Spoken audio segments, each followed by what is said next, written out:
Hi guys, I'm Amy. I felt guided to come on and do a reading for the Divine Feminine Collective. So I'm going to be starting with the Goddess Oracle. So Spirit, what is it that this Feminine Collective needs to see and hear at this time? What goddess is relevant to this collective at this time, Spirit? Thank you, Spirit.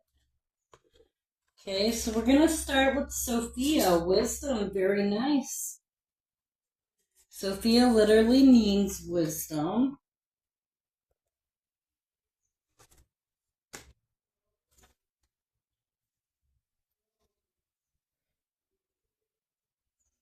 Okay, Sophia in Greek, Hokmah in Hebrew, Sapientia in Latin, all mean wisdom. The Judeo-Christian God's female soul, source of his true power, is Sophia. As goddess of wisdom, her faces are many. Black goddess, divine feminine, mother of God. To the Gnostic Christian, Sophia was the mother of creation. Her consort and assistant was Jehovah. Her sacred shrine, Hagia Sophia in Istanbul, is one of the 7 wonders of the world. Her symbol, the dove, represents spirit.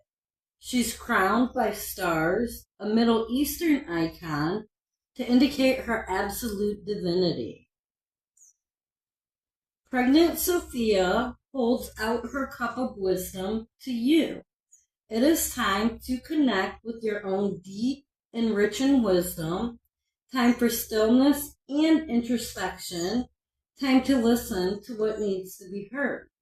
Perhaps you are in a situation where you need guidance. Perhaps you find yourself in similar situations over and over again. When you take the time to listen to your own inner Sophia, you can get what you need.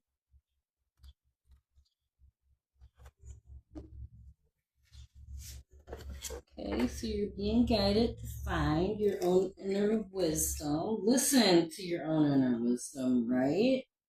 But go within. Next, we have Sphinx Challenge.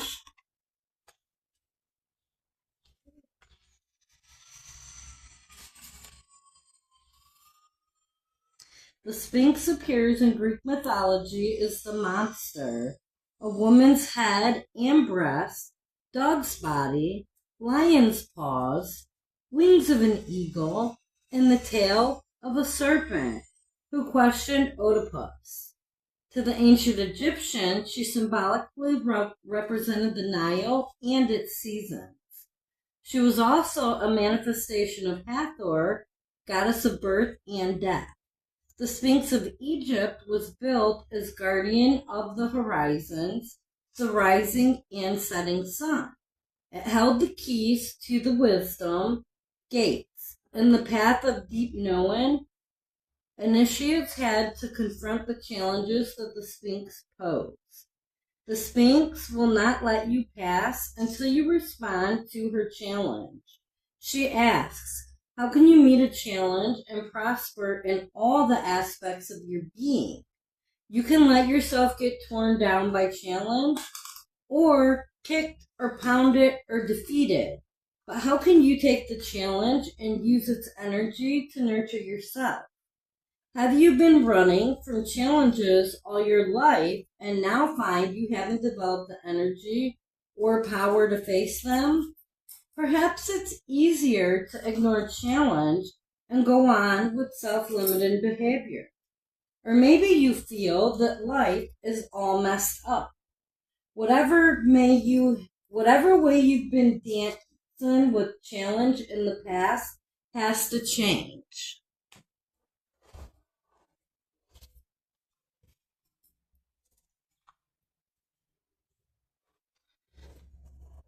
Okay.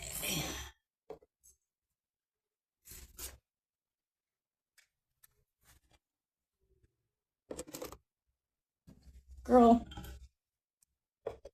Quit eating everything at the bottom of the table. Okay, I think that was all of it. There we go. Oh, wait. The greatest challenge in living is how you respond to challenges. The Sphinx says the only way to wholeness on your path is to meet your challenges face to face. And again, that was the Sphinx. And then we have Tara, not centering.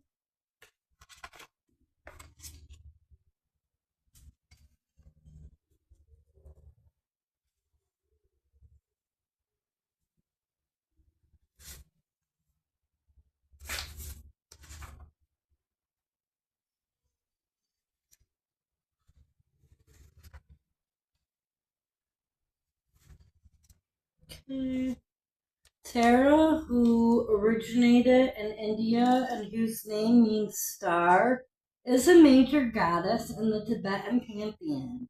She's known to help those who call upon her in tumultuous times of need, to steer a clear path, to find the stillness and strength within. She's also the goddess of self-mastery and mysticism. From the first Tara of compassion, a lake was formed. From the middle of this lake, a lotus emerged. When it bloomed, Tara emerged. Although offered reincarnation in male form, she swore to be ever incarnated as a woman. Tara is here to remind you to center. It is time to nourish wholeness by going within and strengthening your center by focusing your awareness. Let the turmoil of life go on without you. It is hard to hear your own voice in the midst of the frenzy of life. Go into the quiet, go into the calm. When you return, you will be stronger and more capable of dancing with what life has to offer.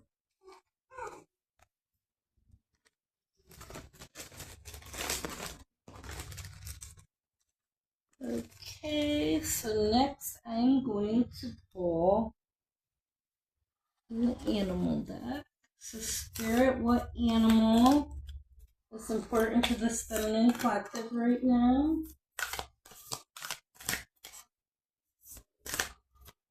What animal? Thank you, Spirit.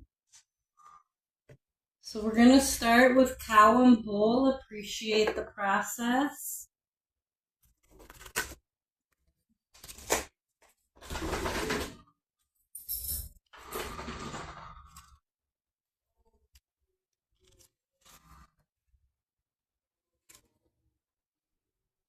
A lot of what cow and bull eat is indigestible to other animals. Cow and bull munch on field grass, undeterred by the tenacious fiber. After filling their bellies, they lie down to chew their cud, calmly working over the same meal, breaking it into smaller and smaller bits. Cows and bulls, like good therapists, know how to process. They luxuriate in regurgitation and slow assimilation, taking what's unpalatable and making it into a full meal. To the ancients, this made their goddesses and gods bring in fecundity and even the harshest conditions. For modern humans, cow and bull remind us to relax and appreciate the process. The slow rumination that allows even the toughest problems to become digestible. Cow and bull remind you that almost anything can be handled and assimilated if you give it time. Okay, next we have Stand Up for Yourself with the Spotted Skunk.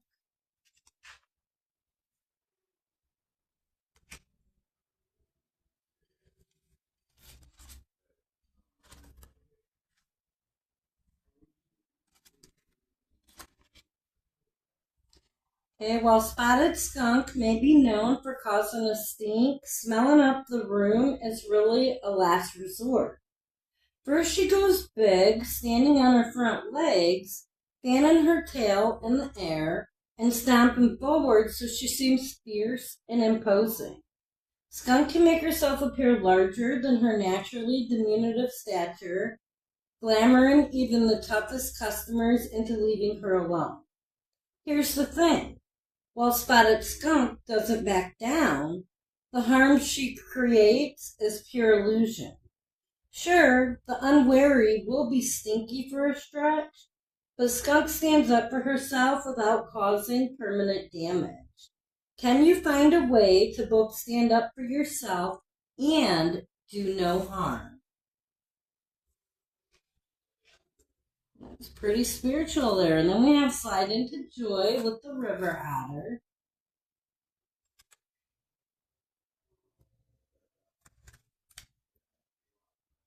The fashionista of the waterways stays warm in her plush fur coat, and by wiggling and squiggling generates heat with her ridiculously high metabolism.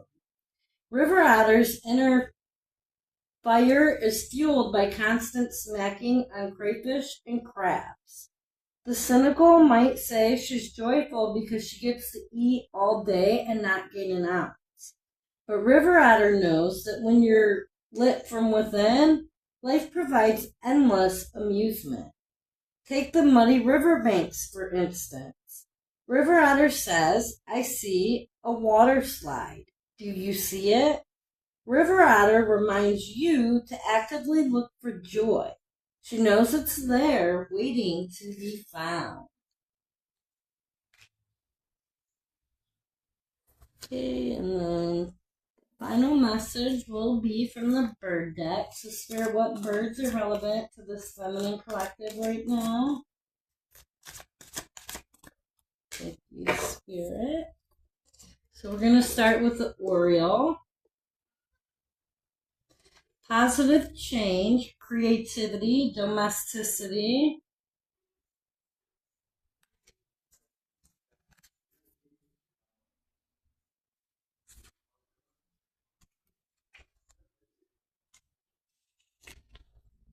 Okay, this is on page 89. That number could be relevant for you. An Oriole means positive change is coming your way. If you've been experiencing emotional difficulty, particularly a lack of joy, the Oriole reminds you that happiness is in the simple things of life. The Oriole can represent a new creative venture. The Oriole tells you to examine your current level of creativity. Do you use creative solutions in your career or workplace? The Oriole encourages you to think outside the box and to experiment. The Oriole also connotes domesticity. If you see one, it may be reminding you to check if your home is serving your needs properly.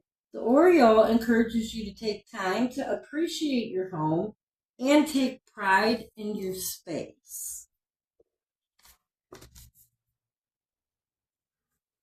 And if you are like me, and I am a Cancer Sun in Cancer Rising, home is a very, very important place for you. Most important place for you. Okay, and then we have Loon, dreams, peace, and tranquility. Okay, so Loon is on page 81, so this number could be relevant for you. The loon's call is associated with peace and tranquility. As the loon is a water bird, and water is the element associated with the subconscious and the dream world, hearing or seeing a loon can remind you to pay attention to your dreams. The loon's cry is most often heard after the sun sets, which connects the loon with the night, the moon, and hidden secrets. The night can also be a time of inspiration and creativity, as sourced from the unconscious or dream realms. The loon may be urging you to let loose and be just a bit crazy for a while. There you go. So I'm going to leave this reading here. Thank you for watching, and I hope you have a great day.